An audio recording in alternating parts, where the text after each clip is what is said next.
मंचर शिरूर रस्त्यावर अवसरी फाटा ते निरगुडसर रस्त्याची बिकट अवस्था झाली आहे। वारंवार तक्रार करून देखील सार्वजनिक बांधकाम विभाग याकडे जाणीवपूर्वक दुर्लक्ष करत आहे।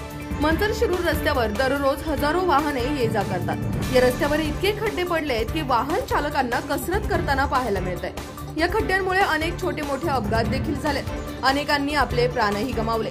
आज शिवसेनेच्या वतीने रस्त्यांवरील खड्ड्यात झाडे ठेवून आंदोलन करण्यात आले। यावेळी शिवसेनेचे उपजिल्हा प्रमुख अजित चव्हाण यांनी येत्या 7-8 दिवसात रस्त्यांवरील खड्डे बुजवले नाही तर सार्वजनिक बांधकाम विभागाच्या कार्यालयात जाऊन अधिकाऱ्यांच्या तोंडाला काळे फासण्याचा इशारा दिलाय।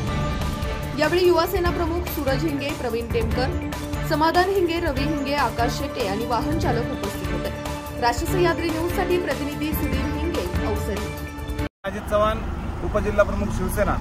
मी अवसरी बुद्रुक गावचा रहिवासी आहे, परंतु लोणी, धामणी, अवसरी बुद्रुक या परिसरातील हजारो वाहनं मंचरला जाण्यासाठी ज्या रस्त्याचा उपयोग करतात तो हा अवसरी खुर्द गावच्या पुढे आल्यानंतर कवलीमळ्याच्या जो रस्त्याला फाटा फुटतो त्याच्या समोर या ठिकाणी दोन्ही खड्डे इतके मोठमोठे झालेले आहेत की प्रत्येक गाडीवाला हा रस्ता चुकवण्यासाठी त्या ठिकाणी विरुद्ध दिशेने येणाऱ्या गाड्यांच्या बाजूने त्या ठिकाणी वाहन नेण्याचा प्रयत्न करतोय।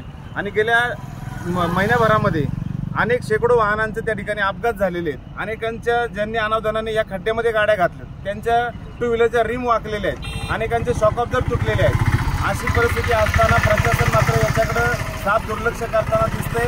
जोपर्यंत माणूस मरत नाही तोपर्यंत त्यांच्या दृष्टीनं बाब गंभीर नाही असं त्या ठिकाणी दिसतंय।